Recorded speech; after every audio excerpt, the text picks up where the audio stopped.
nous allons voir le mécanisme de l'initiation, le mécanisme de tout ça. Alors, je vous le donne d'après René Guénon. Pourquoi Guénon? Parce que d'abord c'est le premier à s'être occupé de ces choses-là, et deuxièmement parce que c'est celui qui les a le mieux étudiés. Peut-être parce que c'était le plus intelligent. C'est celui qui a le mieux décortiqué tout ce système-là avec beaucoup de pondération d'esprit. Il était tout mal orienté dès le départ, mais enfin, il faut dire qu'il a mis énormément de pondération, d'intelligence. Et alors, le principe qui domine absolument tout ça, ça ne reparaît pas ensuite, mais c'est un principe qu'il faut bien connaître, c'est que pour lui, pour tous ceux qui sont dans cette spiritualité, n'est-ce pas, qui sont dans cette contre-église, la voie initiatique, que Guénon, lui, pour sa part, appelle la voie métaphysique, mais en fait c'est la même chose.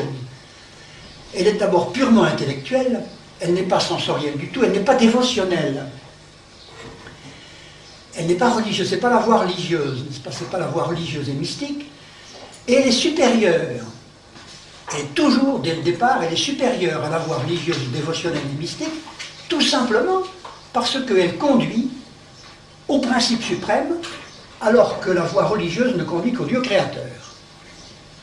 Ça, c'est un principe, n'est-ce pas, chez eux. C'est une construction théologique qui est brahmanique. En haut, on a l'hyperthéos, n'est-ce pas, c'est-à-dire le Brahma suprême, et puis en bas, on a Ishwara, c'est-à-dire le Dieu créateur. C'est pas le même. On a déjà cette distinction-là chez les gnostiques, mais enfin là, c'est particulièrement frappant, puisque on en tire des conséquences, même dans les voies mystiques et initiatiques. Alors il pose en principe, il pose en principe que la voie initiatique, étant donné qu'elle est purement intellectuelle, et qu'elle conduit au principe suprême, est supérieure à la voie religieuse, c'est-à-dire mystique, laquelle d'abord est dévotionnelle par conséquent sentimentale, et deuxièmement ne conduit qu'au Dieu créateur. Alors quand on ne fait pas attention à ces distinctions-là, on se laisse avoir complètement, et on se laisse bercer, n'est-ce pas, par l'argumentation de Guénon, puis on s'imagine qu'on est pris, on est coincé. Alors, nous nous mettons dans la peau, si vous voulez, de quelqu'un qui est candidat à la franc-maçonnerie, et qui vient de subir les épreuves de la triple enquête dont il a été l'objet. Alors, à la fin de cette triple enquête, on a décidé qu'il avait des qualifications. Les qualifications, c'est très important, parce que, avec une certaine fierté d'ailleurs, je dois dire, ils reconnaissent que les qualifications sont les mêmes que pour entrer au séminaire. On peut pas être, ils ne veulent pas des déséquilibrés, vous comprenez, ils ne veulent pas des tordus, des déséquilibrés d'une façon générale. Alors il faut avoir les qualifications. Alors notre candidat, il a les qualifications.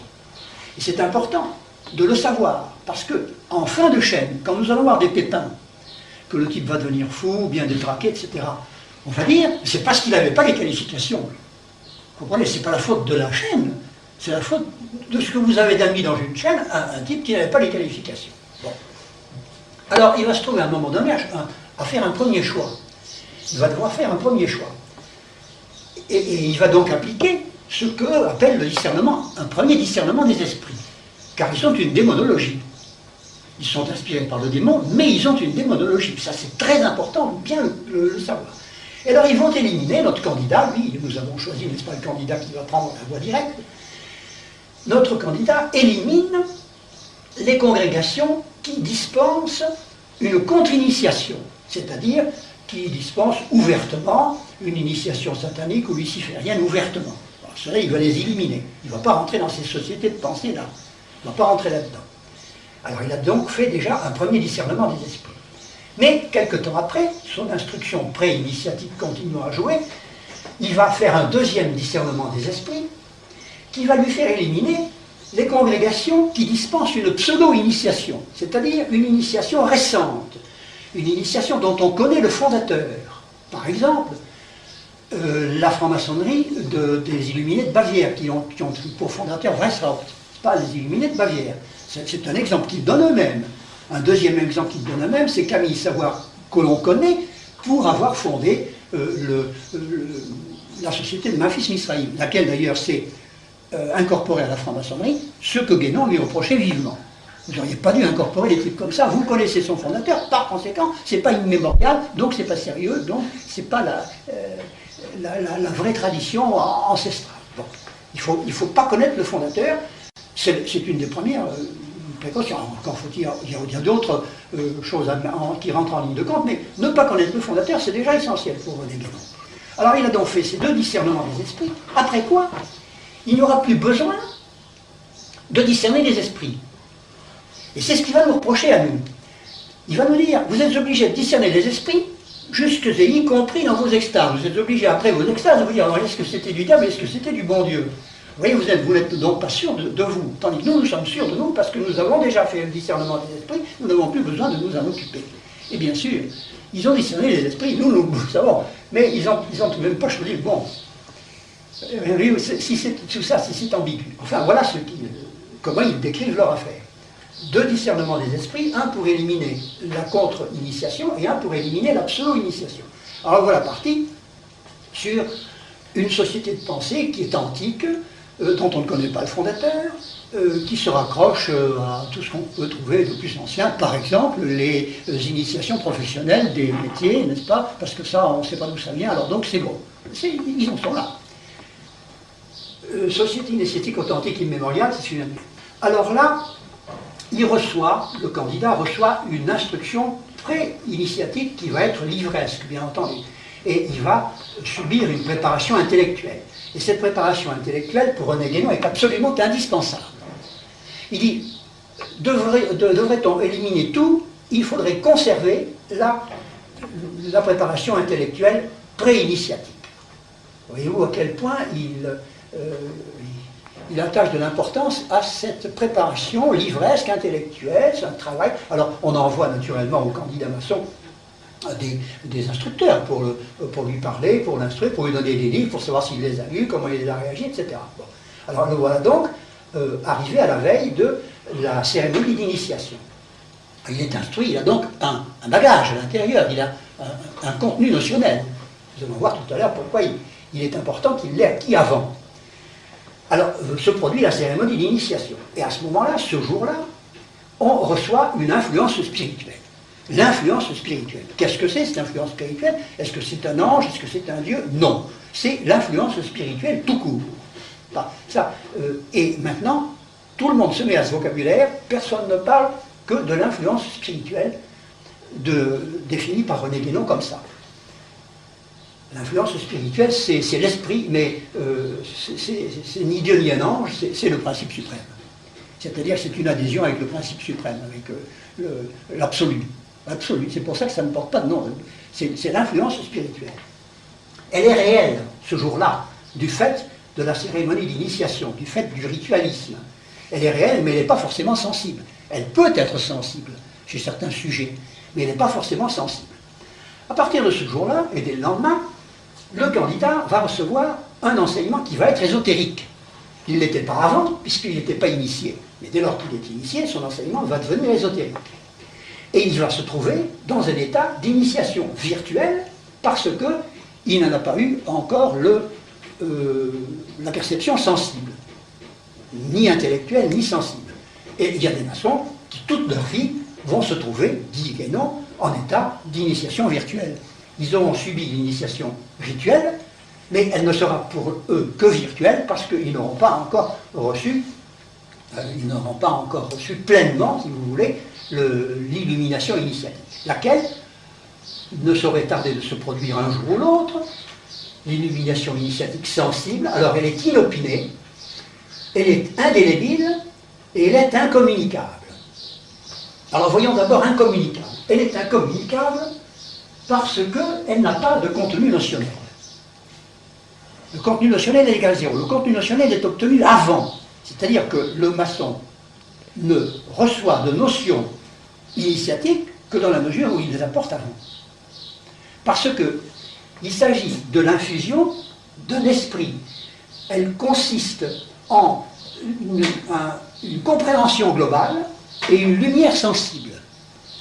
On reçoit, on a l'impression d'une lumière sensible et en même temps d'une compréhension globale de tout, de l'univers, de soi, de Dieu, de tout ça. C'est une compréhension globale. C'est un esprit, c'est un éclairage nouveau sur ce que l'on connaissait déjà, qui ne change pas, mais qui est éclairé d'un éclairage nouveau, d'un esprit nouveau. On reçoit un esprit, et c'est pour ça qu'il le décrit comme une influence intellectuelle, comme une illumination intellectuelle.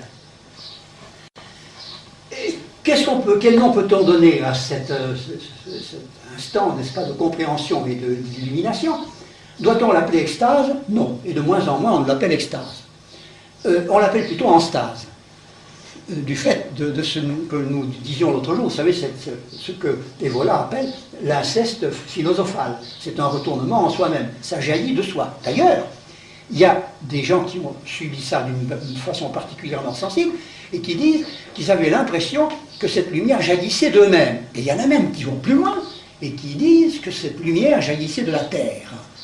Vous voyez, si c'est sensible à certains moments. Alors c'est inopiné, ce n'est pas valable pour tout le monde. La proportion des gens qui subissent l'illumination initiatique, moi j'en sais rien.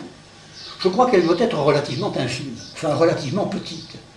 Mais enfin, il y a des intellectuels qui la subissent, et qui la subissent d'une façon absolument inopinée. Ça peut être le jour de la cérémonie, et ça peut être 6 mois ou 2 ans après, ou plus, n'est-ce pas? Alors je crois que nous avons tout dit, sauf que nous ne sommes pas occupés de son caractère indélébile. Alors là, ça demande une réflexion. Alors, indélébile, qu'est-ce que ça veut dire? Ils le répètent tous que c'est indélébile. Une fois qu'ils ont reçu ce truc-là, et qu'ils ont cet esprit, n'est-ce pas, qui les éclaire, ils ne le quittent plus. Et ils regardent le monde selon ce point de vue-là, ils ne le quittent plus. Alors, ils ont la sensation personnelle que c'est indélébile. Est-ce que c'est un caractère, pour nous chrétiens qui voyons ces gens-là de l'extérieur, n'est-ce pas? Est-ce que c'est un caractère qui est imprimé dans leur âme? Eh bien, moi je ne crois pas. Ils le prétendent, mais moi je ne crois pas. Et j'ai trouvé, au hasard de mes lectures, alors là vous allez me dire si j'ai eu raison, dans Saint Paul, deux ou trois petites notions, mais là je les ai notées de mémoire. Alors vous m'excuserez, j'ai les références, elles sont exactes. Mais le texte c'est de mémoire, maintenant vous vérifierez. Alors dans la deuxième Thessaloniciens 2,12, on lit ceci, c'est pourquoi Dieu leur envoie operationem erroris ut credant mendatio, des opérations d'erreur, voyez-vous, des operationem erroris. Alors qu'est-ce que c'est que ces opérations d'erreur? Mais ça semble bien quand même être des choses du type initiatique. Pensez bien que du temps de Saint Paul, il y avait des initiations comme il y en a maintenant, et il n'a pas été sans y penser. Et je pense que operationem erroris, ça peut s'appliquer à ça. Maintenant, ça c'est moi qui dis ça. Hein. Les exégèses, il faut être très... enfin, je donne ça comme ça. Puis j'en ai trouvé une autre qui ressemble bien à ça, qui répond à la question du caractère indélébile. Attendentes spiritibus erroris, on retrouve la même chose, spiritibus erroris, et doctrinis demoniorum, in hypocrisie loquium mendatium, et abentium suam conscientiam coteriatam. C'est-à-dire que leur conscience est comme cautérisée. Alors évidemment, vous me direz, la cautérisation, c'est bien une marque indélébile. Oui, bien sûr, mais alors pourquoi Saint Paul dit-il conscientiam et non pas animam? Je suppose que ce n'est pas par hasard. Et je dis cela tout simplement parce qu'il ne me paraît pas normal de penser que le démon ait le pouvoir d'imprimer un caractère. On peut lui supposer toutes sortes de puissances, mais celle-là, faire comme Dieu et imprimer, comme c'est le cas des sacrements qui impriment un caractère, comme le baptême, la confirmation et l'ordre, eh bien ça, moi, je ne le crois pas. Ce n'est pas un anti-sacrement, c'est une singerie de sacrement, si vous voulez, que je ne pense pas qu'on puisse lui reconnaître la puissance de créer un caractère dans l'âme. Il peut cautériser la conscience, oui, mais imprimer un caractère, enfin tout ça, je vous le donne, parce que quand même, ce sont les choses pour un prêtre qui sont intéressantes, n'est-ce pas? Mais je le donne tout à fait en pointillé. Pour essayer d'expliquer, alors, des notions qui, elles, sont parfaitement décrites chez les subversifs, comme quoi l'illumination initiatique est inopinée, indélébile et incommunicable. Alors, incommunicable, nous avons vu pourquoi, et indélébile, eh bien, nous sommes en train d'essayer de savoir jusqu'à quel point. Alors, il continue, n'est-ce pas, son cursus honorum dans la franc-maçonnerie, notre candidat, et pendant ce temps-là, il est dans un état que Guénon appelle l'état de réalisation spirituelle. Ça prépare à ce qu'ils appellent eux la délivrance. C'est un état préparatoire à la délivrance. Ils se sont eux-mêmes spirituellement réalisés, parce que leur soi est changé, leur manque d'une baptême comme ça. Et alors, il va subir, dans le cours de sa carrière, d'autres initiations. Il va avoir des augmentations de salaire, comme vous connaissez bien maintenant. Et alors, de temps en temps, il va lui tomber sur le dos une nouvelle illumination. Ça lui arrive plusieurs fois dans sa carrière. Il y aura un éclair comme ça de compréhension. Il pourra en avoir plusieurs fois. Et il y en a de ces éclairs de compréhension qui sont même décrits maintenant. Et il y a des savants, j'en ai entendu un à France Culture, un savant de Chicago, un type qui a une chaire en faculté, et qui expliquait qu'il avait vu la danse de Shiva. Alors il me dit, qu'est-ce que c'est ça, la danse de Shiva? Oui, ça. J'ai vu la danse de Shiva, c'est extrêmement net. Je me trouvais sur une plage, et je rêvassais à mes travaux atomiques, etc. Et puis tout d'un coup, je me suis vu comme si j'étais infusé par les atomes de l'univers qui passaient en moi en scintillant, et à la danse desquels je me trouvais lié, avec des atomes qui se créaient, d'autres qui disparaissaient, etc. Et j'étais inclus dans cette danse-là. Et j'en ai trouvé la description dans les mystiques de l'Inde, et ça s'appelle la danse de Shiva. C'est donc un phénomène dont je vous laisse deviner l'origine, n'est-ce pas, et qui est constant. Il est né comme ça dans une espèce de danse de Shiva. La danse de Shiva, c'est donc un truc décrit maintenant, que je n'invente pas, que j'ai entendu à France Culture, et qui est même imprimé dans tous les trucs maintenant. C'était pas dans un dialogue avec un autre savant français qui s'appelle Costa de Borgard. Mais celui qui décrivait sa danse de Shiva, c'était pas Costa de Borgard, c'était un autre type qui a un léger accent, parce que c'est un Américain qui parle très bien français, mais en fait c'est un Américain, alors on sent qu'il a un accent. Il exposait ça d'ailleurs très posément, comme un grand intellectuel, très bien. Et alors, au fur et à mesure qu'on avance, on a de plus en plus l'impression de certitude absolue. C'est une chose qui est déconcertante chez René Guénon en particulier, le sentiment de certitude absolue que ce qu'il exprime n'est pas modifiable. Alors évidemment, oui. Du point de vue de la vie morale. Du point de vue moral, en général d'ailleurs, ils se tiennent assez par nécessité mystique, si vous voulez. S'ils veulent vraiment continuer à comprendre, ils sont obligés de se tenir bien. Autrement, ils perdent les périls. Mais enfin, je n'ai pas remarqué qu'il y ait particulièrement des désordres moraux dans cette lignée-là. Il y en a, oui, là. Et là aussi, parce que là, ils ne sont pas tenus. Puis enfin, moi, je n'attache pas une énorme importance à cette différence-là. Pour René Guénon, cette différence est très importante. Parce que lui, il est ritualiste, pour des raisons que je vous ai expliquées hier, n'est-ce pas? Mais s'il y a des désordres moraux, c'est surtout dans cette direction-là qu'on les trouve. Bon. Ben écoutez, alors je crois qu'on en a fini avec le mécanisme de l'initiation.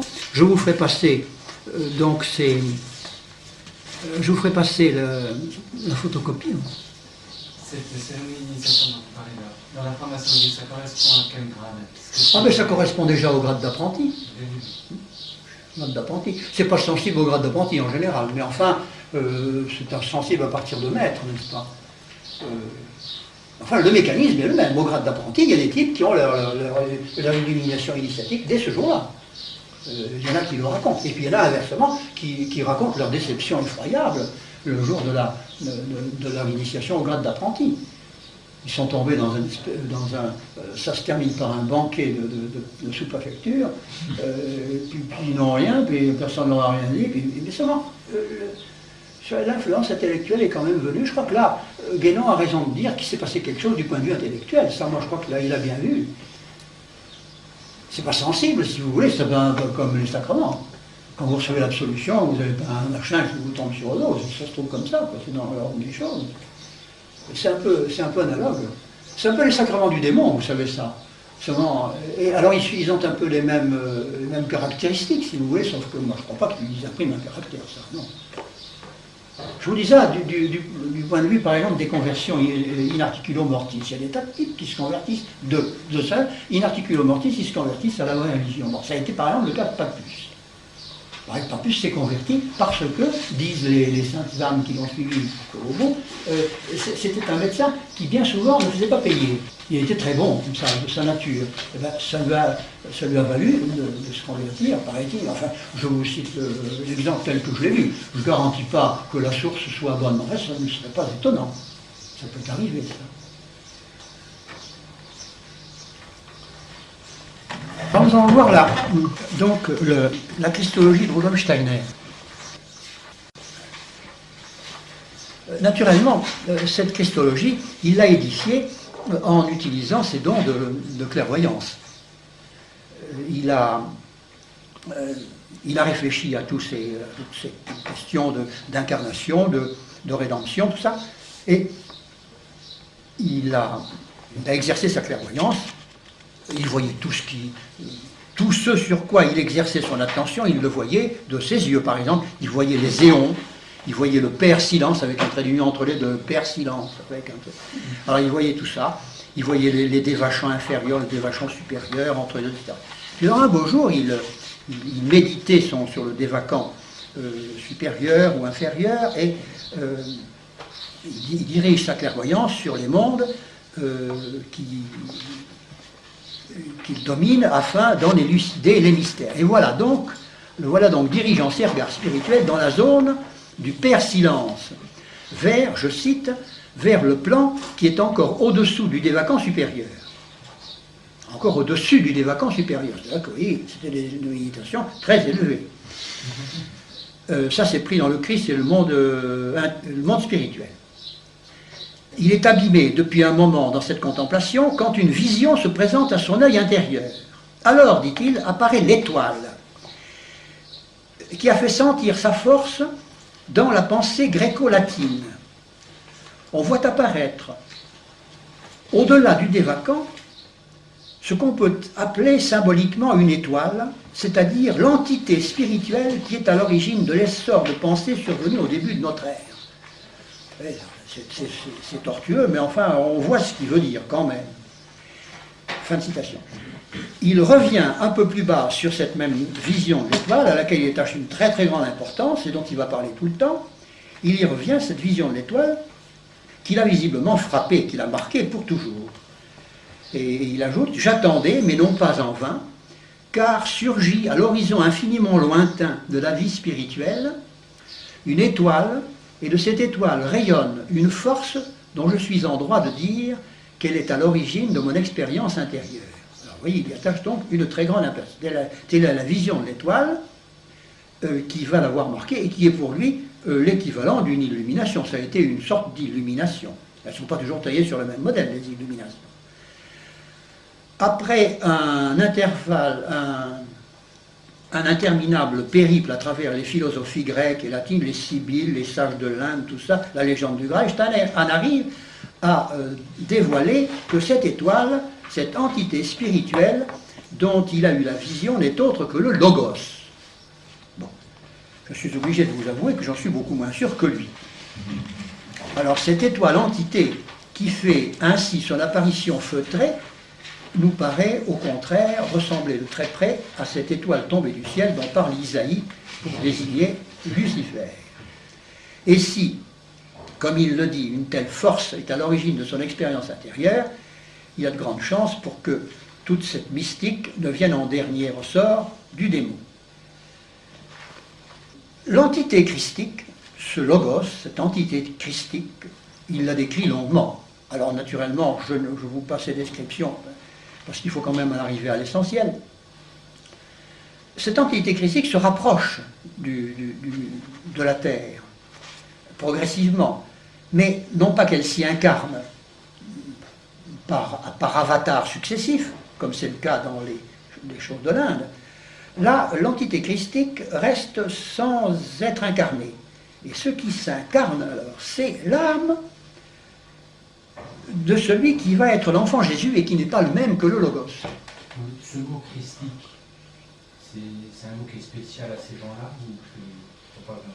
Oh ben oui, dans la religion, christique, on ne le dit pas. Ouais. Oui, je ne pense... non, c'est pas notre vocabulaire. Ouais, Ils le disent comme ça pour changer et puis pour donner un air plus scientifique. Plus détaché des choses, voyez-vous, on décrit comme un objet, comme ça, christique. Quoi qu'il en soit, la fréquentation du soleil... Ah oui, attendez, il faut même que je n'aille pas trop vite. Mais déjà, l'entité christique avait amorcé sa marche d'approche vers la Terre. Sa première étape fut le soleil, dès qu'il fut devenu un astre indépendant. Car le soleil, autrefois, n'était pas un astre indépendant. Le soleil, la Terre et la Lune ne faisaient qu'un seul et même astre. Et de cet amoncellement, le soleil s'est détaché le premier en entraînant avec lui un certain nombre d'âmes privilégiées. La Lune s'est détachée ensuite, et la Terre est restée seule avec des hommes. Mais des hommes qui étaient très curieux, parce qu'ils avaient la forme de mollusques, qui nageaient dans l'eau. Mais encore, ce n'étaient pas les premiers hommes, parce que les premiers hommes, en réalité, sont nés sur Saturne. J'arrête parce que... Alors, l'entité christique se rapproche donc de la Terre. Alors, en termes obscurs, presque hésitants, Steiner met l'entité en rapport intime avec le Soleil, soit qu'il s'identifie avec lui, avec le Soleil proprement dit sur le plan purement symbolique, soit qu'il se mêle, cette entité christique, aux âmes qui ont été entraînées par le Soleil, comme je vous disais, quand il s'est détaché de l'astre hélioterrestre initial. Quoi qu'il en soit, la fréquentation du Soleil par l'entité christique produit certains résultats qui demeurèrent liés aux activités du Soleil. Ça, c'est Steiner qui le dit. Dans leur cérémonie du Goetheanum à Dornach, les anthroposophes chantent un hymne au Christ Soleil. Si nous avons le temps, je vous le lirai, parce que je vous le lirai en français, mais en allemand, il est assez beau d'ailleurs, c'est assez puissant, comme tous ces trucs. Quand c'est lyrique, c'est très entraînant, qu'on soit, n'est-ce pas? Alors, par étapes, l'entité se rapproche donc de la Terre. Et les grands instructeurs de l'Inde l'ont vu, pensez que ça ne leur a pas échappé, ça. Les Sibylles aussi. Du pourtour méditerranéen. Mais c'est le personnage de Zoroastre qui sera le premier grand bénéficiaire de cette visite anticipée de l'entité christique en train de se rapprocher de la Terre. Zoroastre, lui aussi, à sa manière, aura sa vision de l'étoile, comme plus tard Steiner. Je cite, « Quand Zoroastre élevait son regard clairvoyant vers le soleil, il ne voyait pas seulement le soleil physique, et il disait, comme on voit autour de l'homme une aura, ainsi voit-on autour du soleil une grande aura solaire, c'est-à-dire une aura Mazda. Mazda, ça veut dire soleil. C'est la grande aura solaire qui avait produit l'homme. L'homme est l'image de l'esprit solaire, c'est-à-dire l'homme est l'aura Mazda du soleil. C'est pour ça le culte d'Ahura Mazda, ça vient de là, parce qu'il avait vu le soleil, enfin, voilà, il explique ça comme ça, par l'étymologie un peu chahutée. Celui que Zoroastre voyait sous la forme d'Ahura Mazda n'était autre que l'entité christique pressée de se manifester. Et je cite, « Et l'initiation de Zoroastre eut pour effet de lui faire ressentir ses résultats dans l'activité du soleil. » C'est de là qu'est née sa doctrine, qui est comme la projection, la révélation de ce qui avait eu lieu dans des temps infiniment plus lointains, dans les éons entre des vacants supérieurs et des vacants supérieurs.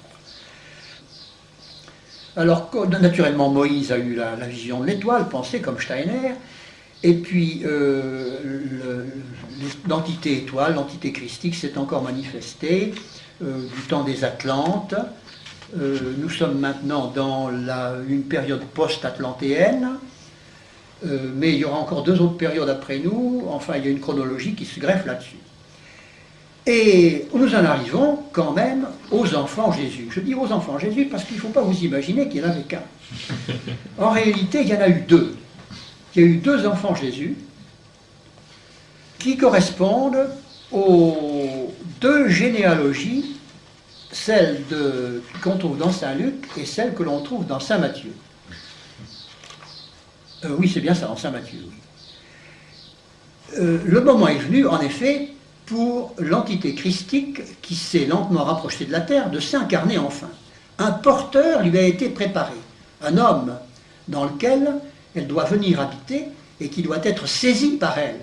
Je cite, « Il faut maintenant sur la terre, après cette préparation dans les sphères spirituelles, qu'un être charnel soit saisi par l'entité christique. » Alors nous allons assister aux différentes péripéties de cette saisie.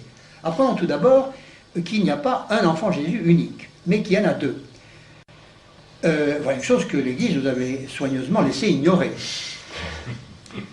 Alors, la généalogie de saint Matthieu suit postérieurement à David la lignée royale selon David. La lignée de David, la lignée royale de Salomon.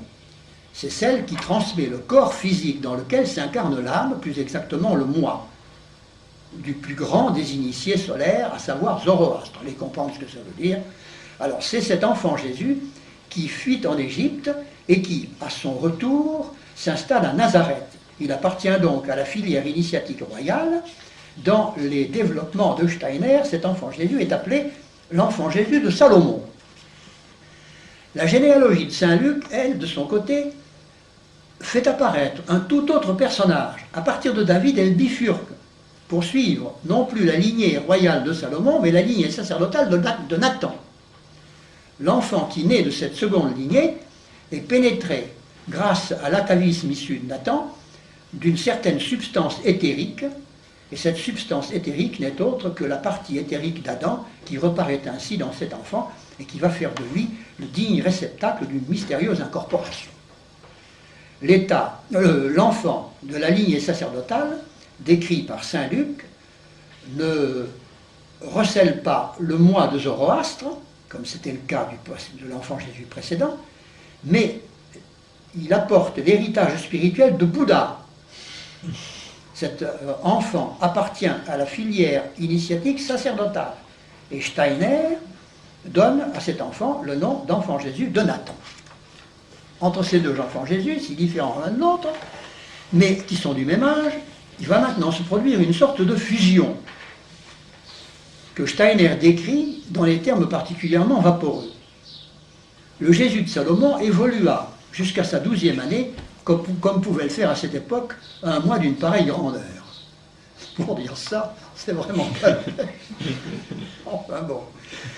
Nous savons aussi que ce moi est passé dans le corps de l'autre enfant Jésus. Nous savons aussi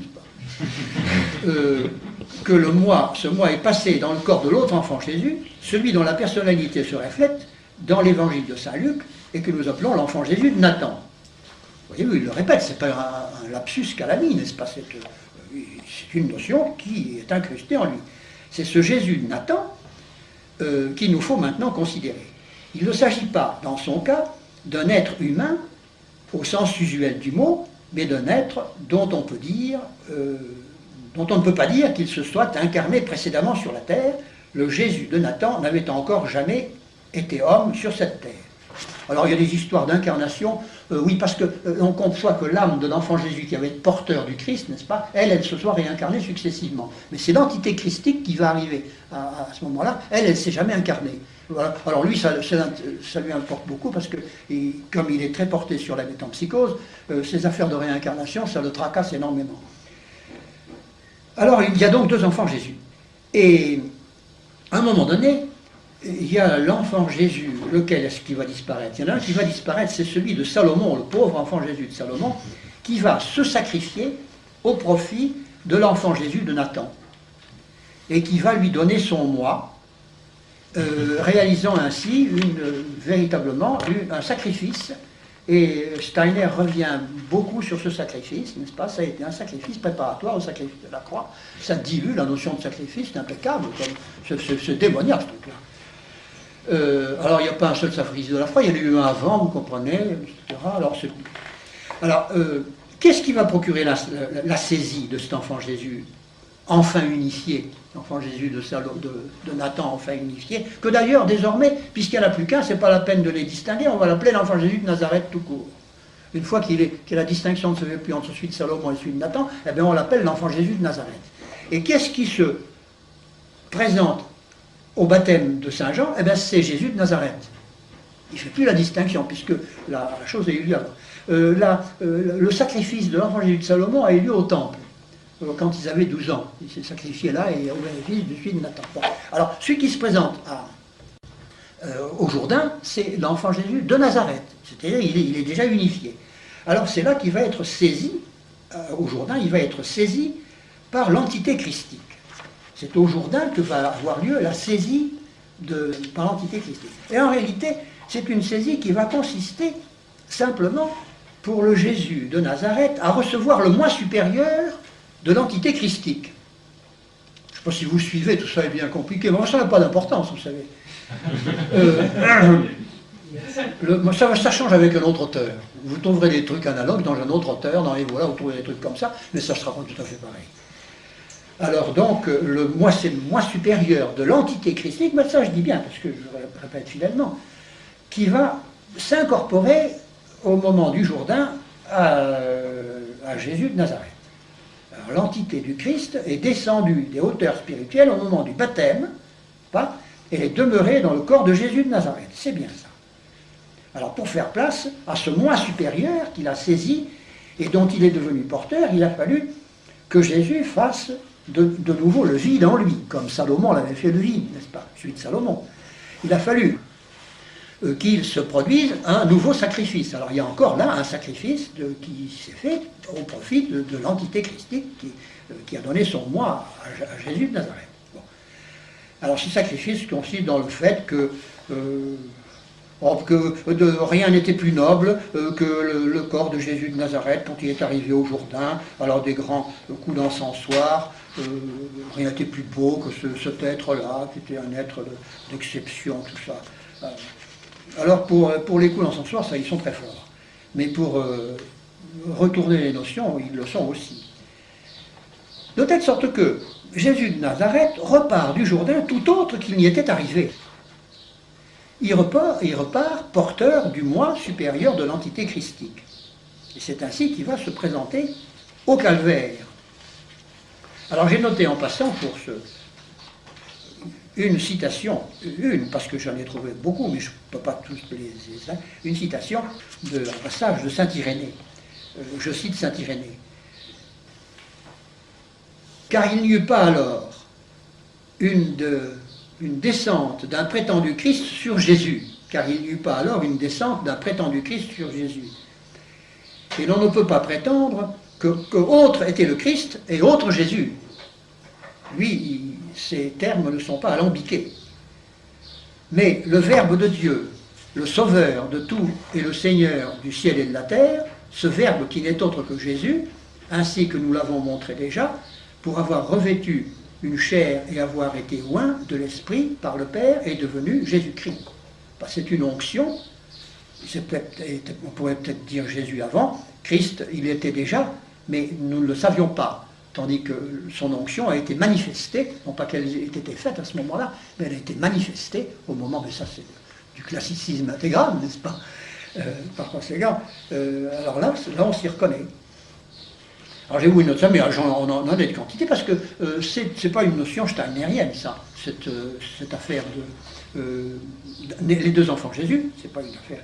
Les deux enfants de Jésus, ça vient loin. On cite, j'en ai vu d'ailleurs un certain nombre. Il y a un bouquin qui est apparu avec des reproductions de certains tableaux de la Renaissance qui font apparaître la Sainte Vierge entourée de 3 enfants. Alors il y en a un qui est Saint Jean-Baptiste, qui est facile à reconnaître toujours parce qu'il est toujours avec sa peau de mouton, généralement une petite croix puis un machin. Et puis alors 2 jumeaux. Ben, c'est une vieille idée gnostique comme quoi il y avait 2 enfants de Jésus. C'est à cause de ces 2 généalogies. Ils ont saisi ce truc-là, vous comprenez, et alors ils en ont fait 2 enfants de Jésus pour brouiller, pour nous embrouiller. Mais ça, c'est une notion qui... Alors lui, il est possible que Steiner l'ait vu dans sa clairvoyance. Mais alors s'il l'a vu dans sa clairvoyance, c'est que c'est le même inspirateur qui inspirait déjà les gnostiques, qui lui a fait voir ça. Ou bien alors il l'a lu dans les gnostiques, et s'il l'a lu dans les gnostiques, eh bien, c'est que ce qu'il appelle sa science de clairvoyance, c'est pas une science puisque c'est subjectif. Alors nous avons donc Jésus-Christ se présentant au Golgotha comme ça. Alors dans les développements de Steiner, le mot de Golgotha revient avec une fréquence qui ne peut pas manquer d'attirer l'attention. Il ne fait pas de doute que cette répétition inlassable dénote chez lui une véritable fascination. Ça, c'est même effrayant. Il y a un de ses livres le mot de Golgotha revient à presque toutes les pages. Et il appelle ça l'événement du Golgotha. L'événement du Golgotha. Mais alors, au Golgotha, qu'est-ce qui s'est passé pour Steiner? Eh bien, ce n'est pas du tout une rédemption, c'est-à-dire un rachat, c'est-à-dire le mécanisme par lequel le juste s'est substitué au pécheur pour apaiser la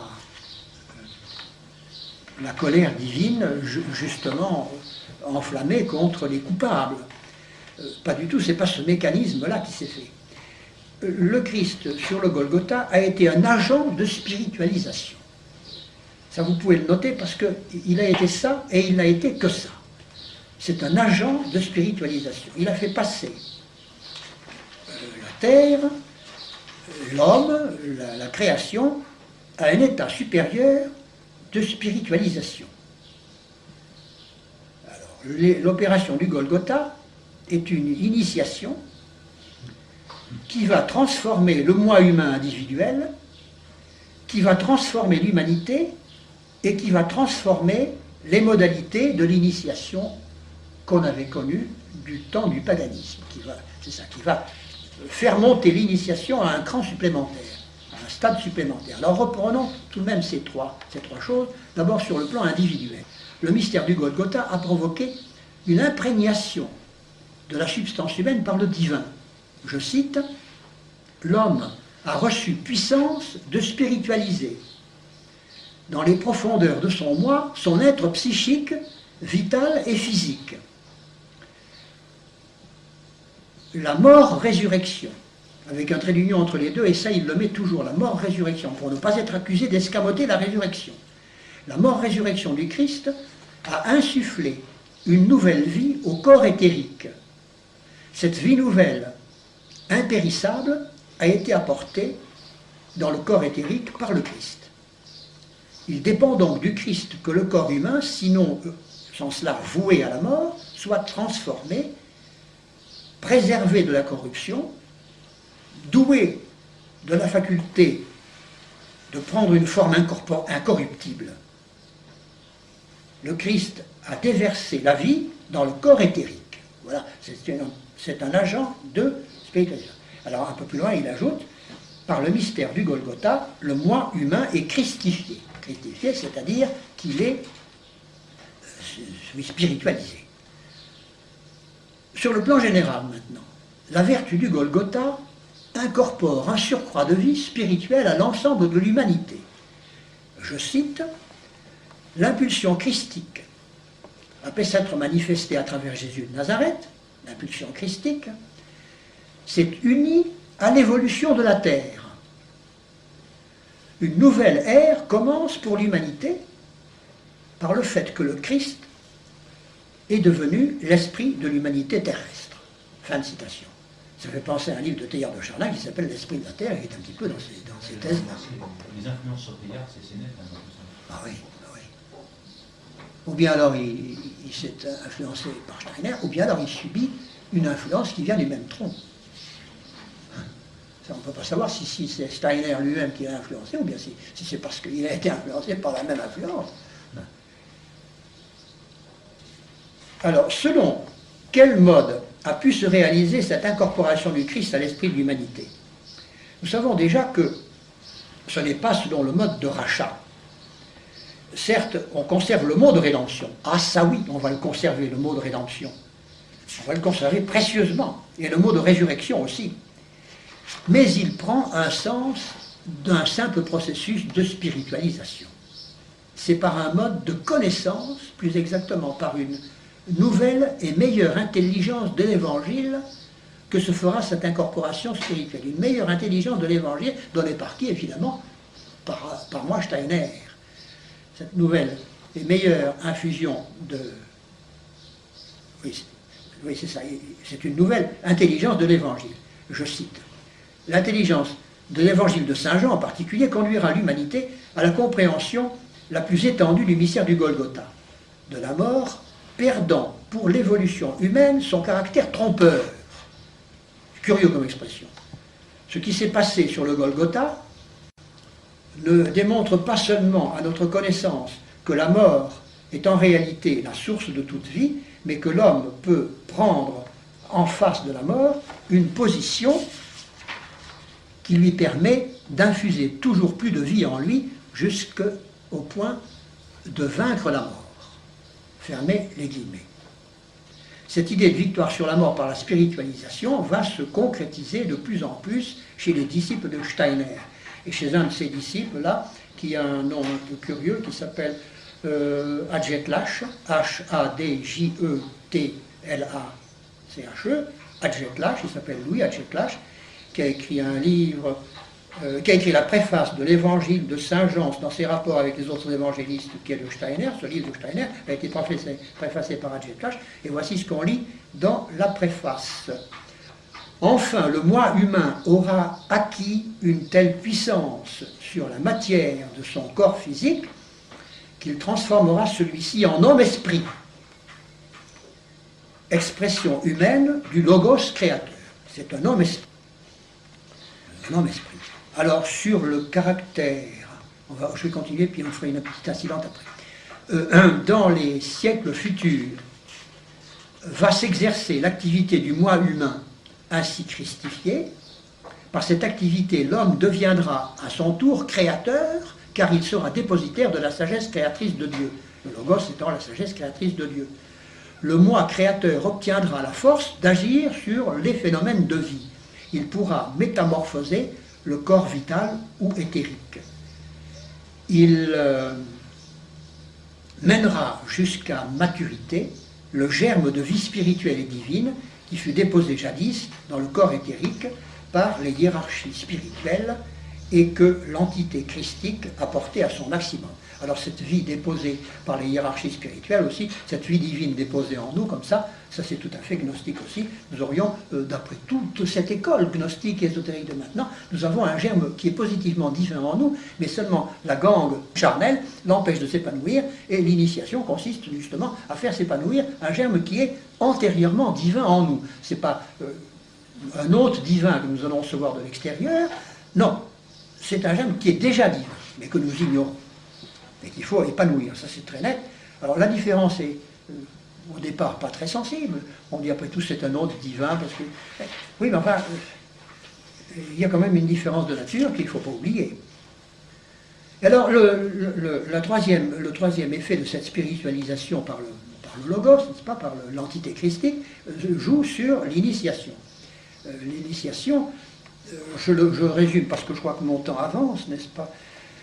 L'initiation d'inconsciente, voilà ce qui s'est passé, n'est-ce pas? D'inconsciente qu'elle était, l'initiation est devenue consciente avec l'action de cet agent de spiritualisation qui a été le Christ. Voilà, tout se résume en cela. C'est dit d'une façon alambiquée, mais tout se résume comme ça. L'initiation est devenue consciente. Et alors, nous ne pouvons donc pas nous passer de cette initiation christique. Et on comprend, c'est Steiner qui dit ça, et on comprend ces démêlés avec les hindouistes de Madame Blavatsky et d'Annie Besant, qui eux ne voulaient pas entendre parler de ce cran supérieur apporté par l'initiation de notre Seigneur Jésus-Christ, la prétendue initiation de notre Seigneur Jésus-Christ. Alors voyez-vous, pour tout ça parce que Steiner tenait absolument à recruter dans une clientèle chrétienne. Il se disait chrétien, il voulait transformer le christianisme. Alors pour transformer le christianisme, il faut commencer par ne pas lui tirer dessus avec des boulets de canon, c'est évident. Il faut rentrer dedans en douceur, et c'est son cas. Et alors, on peut se poser la question de savoir quelle est la nature de l'entité christique que Steiner a vu arriver, se rapprocher de la Terre. Eh bien, il est absolument évident que c'est une entité angélique. S'il a vu quelque chose, eh bien, il a vu un ange. Et d'ailleurs, il le dit. Je cite, « L'être angélique habité par le Christ, l'être angélique habité par le Christ, dut accomplir un acte qui rejette hors de l'âme humaine l'élément chaotique qui devait en être expulsé pour que l'harmonie et l'ordre puissent régner dans la pensée, dans le sentiment et dans la volonté. Une image s'offre à nous, faisons-la vivre devant notre regard intérieur de clairvoyance. C'est l'image d'un être angélique, de l'être qui est encore dans le monde spirituel, mais qui deviendra plus tard l'enfant Jésus de Nazareth. Ça fait partie de ces cogitations avant d'en arriver au Golgotha, à l'incarnation, etc. Et quand il pensait déjà au rapprochement d'entité christique, voyez-vous, il pensait à un être angélique purement et simplement. Alors, il est bien évident que c'est assez démoniaque tout ça. Je cite encore, dans les mystères apolliniens, n'est-ce pas, on disait qu'une très grande divinité avait un jour pris possession d'un être de la hiérarchie des anges et qu'un reflet de son action harmonisatrice sur la pensée avait consisté dans l'invention de la musique. Il parle d'Apollon et puis des dieux de l'Olympe, n'est-ce pas. Et il revient tout le temps sur cette idée que son observation occulte lui a permis de penser qu'il s'agissait d'une entité angélique. Alors, il est bien évident, de telle sorte que la prétendue christologie de Rudolf Steiner nous donne du Christ une définition dans laquelle Lucifer peut venir se loger sans qu'on soit obligé d'en changer un mot. Il suffit, si on adopte les définitions christologiques de Rudolf Steiner, on finira par adorer l'Antéchrist. Alors je vais vous lire l'hymne au Christ Soleil qui est chanté en chœur par les manifestants anthroposophes qui se réunissent dans cette immense salle de théâtre du Goetheanum de Bâle, de Dornach. Dornach, je vous ferai remarquer que ça veut dire épine, encore une fois. Dorn, ça veut dire épine en allemand. C'est curieux qu'il y a quand même des lieux qui sont marqués. Ils font du symbolisme, mais comme le bon Dieu là en fait un symbolisme encore plus subtil, ils retombent sur les trucs qui sont marqués comme ça. Alors ils chantent en chœur, il y a un refrain, enfin, je n'ai pas tout mis, parce que alors c'est d'une longueur, comme ces trucs allemands, ça n'en finit plus. Ben, j'en ai noté que très peu. Lumière du monde, Christ soleil, échauffe nos cœurs, éclaire nos fronts, pour que soient bonnes les volontés qui germent dans nos cœurs et mûrissent dans nos esprits. Au tournant des âges, la lumière spirituelle des mondes entrant dans le flot de l'essence terrestre. Les ténèbres de la nuit devaient cesser d'agir. Alors la claire lumière du jour rayonna dans les âmes des hommes. Lumière qui réchauffe les cœurs des pauvres bergers, lumière qui allume le front des sages rois. Âme de l'homme, tu vis dans les membres qui, par le monde de l'essence, te porte jusqu'à l'essence de l'océan spirituel. Exerce la souvenance de l'esprit dans les profondeurs de l'âme, ou dans l'activité de l'être créateur des mondes, ton moi, dans le moi de Dieu, puise son essence. Et en vérité, tu vivras dans l'essence cosmique de l'homme. Car l'Esprit Père agit dans les hauteurs, aux profondeurs des mondes engendrant l'être, séraphins, chérubins et trônes, faites retentir depuis les hauteurs la parole que renvoient les profondeurs, et elle dit ex deo nascimur. Alors il y en a des cantiques, parce que ça c'est encore que pour les séraphins, les trônes et les chérubins. Alors il y a tout un nouvel hymne pour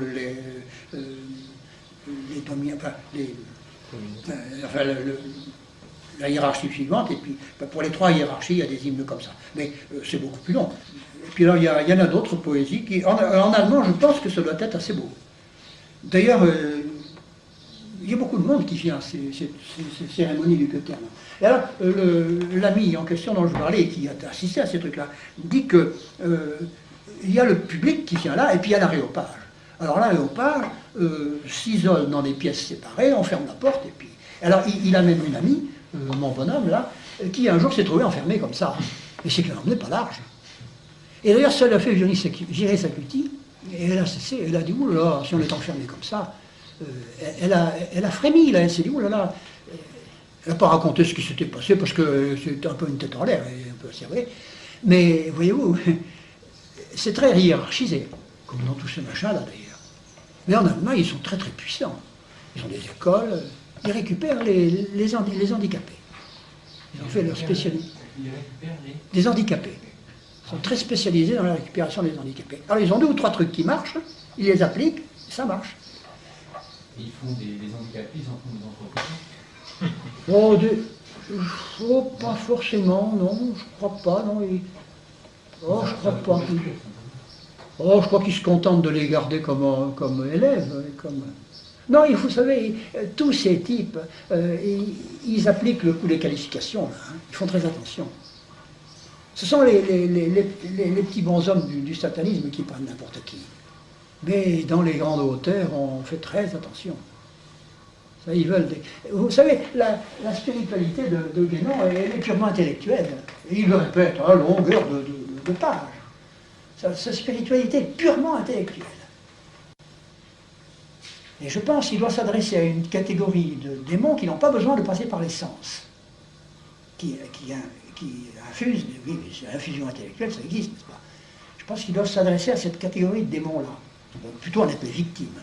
Alors ils peuvent se dire purement intellectuel, ça veut très bien dans le tableau, n'est-ce pas? Purement intellectuel, je ne suis pas son cerveau du tout, moi. Puis en attendant. Pour résumer en quelque sorte, pour Steiner, dans l'homme, il dit donc qu'il y a un germe divin qui est prisonnier de la gangue physique. Oui, il n'est pas le seul à le dire d'ailleurs. Alors pour lui, finalement, l'homme, c'est un dieu déchu. Oui. Il suffit d'écarter ça pour qu'il redevienne C'est Dieu. ça, c'est un dieu déchu qui se souvient du ciel, comme disent les poètes romantiques. Voilà, donc l'homme n'est plus une créature, c'est un dieu déchu. Oui. Mais alors, à ce compte-là... C'est une fraction de Dieu, c'est une étincelle qui vient de la divinité. Donc on n'est plus une créature, on est une fraction de Dieu. Oui. Donc évidemment, ça va tout à fait à l'encontre de la position de l'Église. Oui, c'est bon. Avec cette nuance. Pourquoi ce Dieu que nous sommes est-il déchu? Puisqu'au fond, on peut considérer qu'on est déchu. Ah ben oui, mais c'est toute la mythologie gnostique est faite pour nous expliquer pourquoi il y a eu des déchéances. Tout ça, ça vient d'une bévue de la Sophia. Ne nous lançons pas là-dedans, parce que alors là, nous en avons fini. À un moment donné, la Sophia de Dieu a commis une bévue, c'est-à-dire que... C'est Dieu qui est fautif. Ah oui, moi ça va à tous les coups. D'où le fait que la notion du rachat, l'humilité, pour en quelque sorte, pour faire éclater la gangue, ça n'a pas de sens. Il suffit. Oui, il faut faire éclater cette gangue, mais pas par le rachat, pas par l'humilité. Par la connaissance. Par la connaissance. Il suffit de décrocher une connaissance par une illumination quelconque. Dès que vous connaissez, hop, ça vous ouvre le ciel. C'est la connaissance, c'est pour ça que ça s'appelle la gnose, n'est-ce pas? Il y a une école de Steiner dans l'Allier. Vous connaissez? Oui, il y en a une dans l'Aveyron, il y en a une dans le Rhône, il y en a une à Lyon, à Moulins, il y a une université. À Moulins, oui. Moulins. À Moulins aussi, mais il y en a une à Moulins ou Saint-Genis-Laval. Enfin, une de ces 2 bourgades-là, il y a une université avec des cours plusieurs fois par semaine. Et des cours qui ne sont pas mauvais, vous savez. Oui, c'est pas donné, effectivement. Ouais. Mais quand ils font des cours, ils ne les font pas uniquement sur leur doctrine. Ils ont une littérature, une bibliographie énorme, une bibliothèque énorme. Parce que, naturellement, je vous ai parlé que de la partie christologique de Steiner, mais il a emmené aussi toute une partie hindouiste. Le karma, par exemple, la maya, c'est-à-dire la notion de l'illusion universelle, tout ça, il a... La notion de l'enchaînement de fatalité universelle aussi, qu'on appelle le karma, ça, il a ramené tout ça. La métempsychose, il l'a aussi ramené. Et il le développe. Et il y a une bonne moitié de toute sa littérature qui est consacrée à ces choses hindoues. Et puis l'astrologie, bien entendu, et puis le pendule, et puis tout ce qui peut aller avec tout ça. Je ne dis pas que le pendule soit mauvais, non, mais enfin, il l'exploite bel et bien.